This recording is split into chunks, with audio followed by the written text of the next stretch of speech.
No personal details. No personal details. To say hi to them. Shame on you! And stop this mega embassy before the in a desperate bid for growth.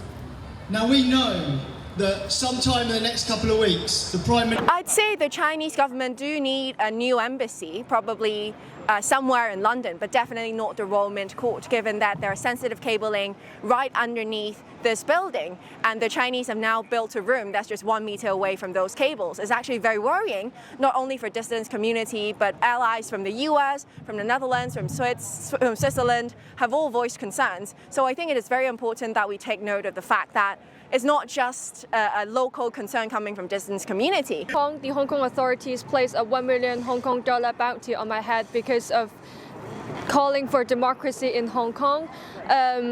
This embassy will be a spy hub if it is built. There are 208 secret underground rooms under the Roman court, and this will be a spy hub for them to have more resources, more personnel, more diplomats to survey and intimidate Hong Kongers and dissidents here in the UK. And it's been reported that it's a quid pro quo that we approve this embassy in order for that trip to go ahead. So even before he gets there, he's been held hostage by Xi Jinping, which is just a terrible look for a British Prime Minister.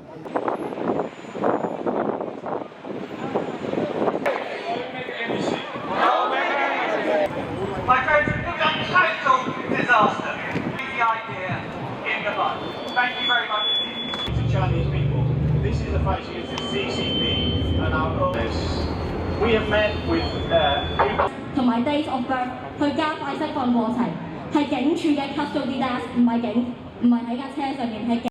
I don't think anyone in this country rejoices in the fact that an historic site sitting opposite the Tower of London and on top of an old abbey of historical interest, I don't think anyone says, well, isn't that good? It's sitting on now what is Chinese territory, or it's just opposite those historic places. Is that sufficient reason for turning down the site? Well, if it is, then why on earth in 2018 did the Conservative government, and it's a Conservative government, not a Labour government, give the go-ahead for the Chinese to buy that, specifically with the intention of building a new embassy there? Of course, it's worthy of concern because, as we know, China is probably the major hacking power and the major espionage power in terms of effort and resources currently in the world. So, of course, we must be concerned. The question is it possible to protect, if they occupy that site, is it possible to protect, let's talk about the cables to start with. Now, I'm not an expert in cables and technology, but I have talked to people who are. And their opinion is that it is not actually a threat, that you can manage the problem. Now, I think personally that we have to trust our security services, GCHQ and MI5 on this one. They're the experts, along with the telephone engineers. They will know. But I think the point that I've been making for some months, years, is that this is not an issue which we need to make it a big problem. And we've talked about the cables, but then you'll hear people saying, but this is going to be an enormous spy base. Well, that's just not the way modern espionage works. I mean, an embassy is a center of attention. It's easy to keep an eye on people there. The Chinese don't spy for embassies. They spy, they recruit and they run agents, usually in third countries, well away from the security services of the target country. And so, yes, there will be Minister of State Security officers inside the embassy. Yes, there'll be military intelligence people in there. My guess is that what they'll be doing is largely looking for talent spotting, reporting back on people, their personalities, who they might target elsewhere.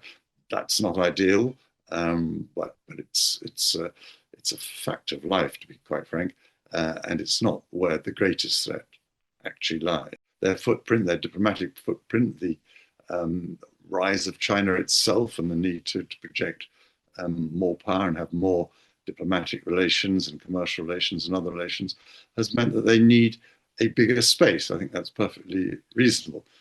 People have said, well, but this is far too big. It is indeed a big site. Unlike us in Beijing, where we employ Chinese people in our embassy in a whole range of jobs, they don't. They employ only Chinese, down even to sort of the cooks and the lowest of the administrative staff. So that means that whereas I don't know how big our embassy in Beijing is now, but it was certainly well over 200 when I was there. It will now be, they need a much bigger staff because of all those ancillary workers and others. The other point is that they always like to have their people living right under their noses so they can keep an eye on them. And that means living on site and therefore a bigger site to build all the flats needed to accommodate them. I don't think we should ever underestimate the threat from Chinese, and I think actually our government should be far more aware of that threat, alert to that threat, and taking action to deal with that threat.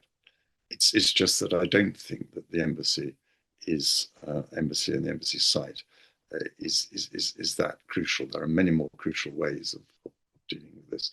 And as I say in the paper, buildings don't spy, people do. Buildings don't bully, people do. Buildings don't interfere a little bit with the traffic, but people do. And that's what we've got to concentrate on. If we don't like the numbers or what the Chinese are doing, then we can restrict their diplomatic presence here.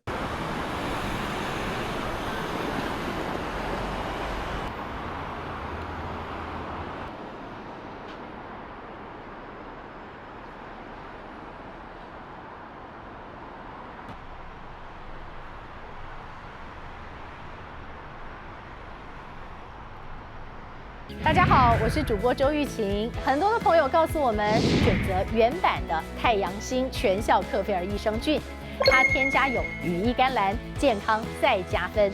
而有睡眠困扰的朋友们，赶快选择蓝色包装这一款晚安加强版，绝对是更有感。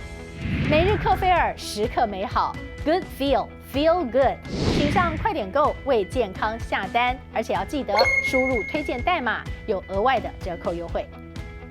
太阳星全效克菲尔益生菌基础版、晚安加强版新包装改版，内容不变，抽取更方便。要吃就吃最好的。